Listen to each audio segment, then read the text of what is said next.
Hi, David. Hello. Hi. I'm Nice to meet Meredith. I'm the dietitian. Nice to meet you. Thanks for joining me today. You're welcome. Your doctor referred you here in regards to your type 2 diabetes, is that right? Yes. Okay, well, thanks for coming. I hope it wasn't too long of a trip for you. No. I wanted to start off and see what you knew about diabetes in general. Okay. Can you tell me, just briefly, what you know about it? I know that diabetes is a disease related to elevation of the blood sugar. Yeah, exactly. That's the perfect sentence to say. Yeah, so that is exactly what diabetes is. And you have type 2 diabetes. Are you familiar with what that is? To some extent. Okay. All right. Good. So that basically means you're insulin resistant. So when you eat food every day, your food is broken down in your body, and it's broken down into glucose, and it goes into your cells. Does that make sense? Yes. Okay. So it sends it into the blood first before the cells, and then insulin is what helps move your glucose from your blood into your cells. But when you're insulin resistant, your body, you don't have enough insulin to do that, so you're left with higher levels of your blood sugar, which can cause you to be dizzy, faint. It can cause kidney problems, nerve problems, and just things that you don't want to happen. Did you feel any of those things prior to being diagnosed? No, I did not. Okay, so were you pretty shocked to hear? I was surprised. Okay. Well, I think that's the case with a lot of people, and so I'm here to help you figure out how you can control your diabetes without the use of medication, because you're not on insulin medication, correct? Correct. Okay. So does that sound good, just talking through ways to moderate your diet? And we'll do that. We'll talk about how to count the carbohydrates you're eating so that you can continue eating things that you like. And we'll talk about self-monitoring your blood glucose at home so that hopefully you can just get your blood glucose in normal levels and keep your sugars under control. Is that okay? Yes. Okay, great. So, I know we talked on the phone briefly last week and you gave me an overview of your typical diet. And so I have that here. I'll refer back to that a few times, but the first thing I wanted to go over with you is I have a strategy sheet about how you can lose weight with diabetes. And I think for this first meeting we should focus on just 3 key points about how to lose weight. But one of the most important things will be for you to keep a food diary for at least a month to start until you come back and see me again, and to just mark down what you're eating at breakfast, lunch, and dinner, because that'll help you track how many carbohydrates you're eating per meal. So if you have a high glucose level, you can say, oh, it must have been my breakfast, something like that. Does that make sense? Yes, it did. Okay, so here's the sheet, and so you'll see keep a food diary is here, and then can you read that next highlighted portion for me? Measure your food. Exactly. So measuring your food is also going to be important because you can still eat the things that you want to eat, but we're just going to try to modify the portions to keep your blood sugar in check. So we're going to go through that. Does that make sense? Yes. Okay. And then what's that last one say? Be active. Okay. Are you active at all? Yes. Okay. How many times per week would you say? 4 to 5 times a week. Okay, that's great. And primarily what type of exercise? Elliptical machine. Okay. And I do also walk a fair distance every week. Okay, that's great. So I think with you're already on the active track. I think what we can do is talk about how to incorporate resistance training, strength training in twice a week, so that as you're losing weight, you're also gaining lean body mass. We don't want you to be losing all of your muscle. We want you to be gaining some muscle mass. Does that sound good? Yes. Okay, great. So I have this here, and we're going to have you use this to track your food each day. So you have a spot for breakfast, spot for a snack, spot for lunch, snack, dinner, and then an evening snack. Okay? And it's just pretty simple, and that's going to help you track what you're eating compared to what your blood glucose level is, and it's going to help me see how you're doing with your progress as well. Okay? Sure. Okay. Great. So the next thing I want to talk about is carbohydrate counting. Okay? Mm-hmm. Are you familiar with what foods contain carbohydrates? Not very. Okay. So, bread. Do you eat bread? Yes. Okay. Do you eat fruit? Yes. Okay. Fruits have carbohydrates. Bread have carbohydrates. Vegetables have a small amount of carbohydrates. Fruit juice has carbohydrates. Do you eat dessert? Yes. Okay. Quite a bit. Okay, so things like brownies have carbohydrates, cookies have carbohydrates. So carbohydrates are in a lot of things. They're not in a piece of grilled chicken or eggs. Those are protein foods. But specifically, we are focusing on the carbohydrates. And so I have this helpful sheet here. And with diabetics, what we call it is carbohydrate counting. So we want to try to keep your carbohydrates for each of your meals in between 60 to 75 grams of carbohydrates. And I'm going to write that down for you right here. 60 to 75 grams a meal. And then if you have a snack, we're going to say 15 to 30 grams per snack. Okay?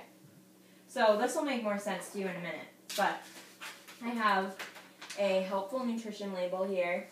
And what it tells you is how to look at a nutrition label. So does this look familiar as to what you'd see on a food package? Somewhat. Yeah? Okay. So we count carbohydrates in 15-gram increments. So one serving of a carbohydrate is 15 grams. Okay? So if you look at this nutrition label, can you tell me what that serving size says? 1 cup. 1 cup. Okay. And what does the carbohydrate say? 31 grams. 31 grams. So how many carbohydrates would that be in that 1 cup? I'm sorry. No, that's okay. So there's 15 grams in one carbohydrate, and there's 31 grams here. Mm-hmm. So how many carbohydrates would that be? 15 times 2. Okay. It would 30. be 30. yeah, it would be 2 carbohydrates. Okay. Okay? So this is a simple guide for you here. If you see right here, it's 26 to 35 grams equals 2 carbohydrates. Mm-hmm. Okay? So I'm going to pull out some real labels so you can tell me how many carbohydrates does that say?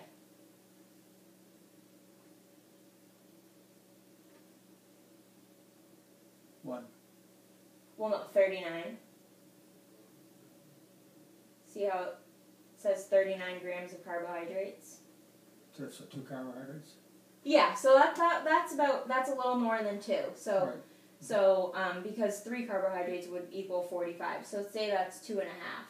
Okay? Mm-hmm. And the good thing is sugars are already included into the carbohydrates, so you don't have to count your sugars separately. You just look at the carbohydrates. Okay? Okay. So if we take a bread label, how many carbohydrates does that say right there? How many grams? 1.5. Yeah, that would be about 1.5 servings of carbohydrates, because that's 22 grams. Okay, so I'm going to send this home with you, and you can just use this as a guide. So you'll see 1 carbohydrate is 11 to 20 grams, okay? Mm-hmm. 2 carbohydrates is anywhere from 26 to 35 grams on the label. So you can follow this. Mm-hmm. And you can use this with your food menu for food journal, and you can write in the carbohydrates next to it. Okay? Okay. So just to make a little more sense of that, if we have orange juice here, and your orange juice says 26 grams, then now you know that if you have 8 ounces of orange juice, you have had 2 carbohydrates at that meal. Does that make sense? Yes. How many grams is in 1 carbohydrate serving? 15 grams. Right, exactly. So if you had 2 carbohydrate servings, it would be 30. 30, exactly. So you've got it. So I'm going to send this home with you as well, Okay. to make sure that you know that. And it's also just important to, in terms of measuring your carbohydrates, is to keep in mind that you can always use measuring cups. So do you do the cooking at home, or does your wife? I don't. Okay, so your wife does it. Your wife primarily? That's correct. Okay. So you can always ask her, you know, if she poured you your juice, how much juice was that? Or you can measure it yourself. Because if it's a half a cup of juice, then you can equate that back to your 2 grams of carbohydrates. Okay? Okay. Great. So then the last thing I wanted to go over with you is monitoring your blood glucose levels at home. Now, are you familiar with the kit that your doctor gave you? Have you used it yet? No, I haven't. Okay, but you have it. Yes. Okay. So basically, that's to monitor what your glucose levels are, and I would recommend that you do that 4 times a day. Once before breakfast, once before lunch, once before dinner, and then about within 2 hours after your dinner, before you go to bed. Is that something you think that you could do? I think so. Okay. It's really important, and that will help you to determine, am I eating too many carbohydrates? Am I not eating enough? We want to aim for your glucose levels to be between 80 and 130 before each of your meals. So I'm also going to write that down for you on your sheet. 80 to 130. And then your last reading of the day, you want it below 180. And as long as you're within those numbers, you're doing what you need to be doing with your food intake every day. Now, it's not something where if you're at 136 before breakfast, it's okay. But what you'd say is, okay, you know, I should eat a little less carbohydrates at this meal, okay? If it's too high. Okay. Okay? So, it's pretty simple. You know, you use your, it's going to log it for you, monitoring your blood glucose. You're going to prick your finger, and it automatically logs it for you. So, the next time you come, if you'll bring that with me, we can assess what days it was on the right track, and if you did go off track, we can look at your food journal, and that will help us decide where we should add more carbohydrates or cut back on your carbohydrates. Okay? So that makes sense? Yes. Okay. Great. So when you go home, what are the few things you're gonna do that we talked about? A diary. Yeah, a food diary. Activities like walking. Mhm. And do you think you could do the strength training twice a week? I think that I could. Yes. Okay.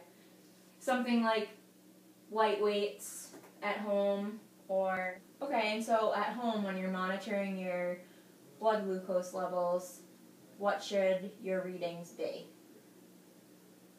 80 to 130. Yep, for your first 3, exactly. And so for your last reading, that should be under 180. Yeah, exactly. Great. Okay. Well, you can call me at any time. There's my business card right there. But I suggest making a follow-up within the next 3 to 4 weeks. And you can do that with my secretary out front. But I look forward to seeing you for our next visit. All right? Thank you very much. Thank you very much, David. Take care. See you soon.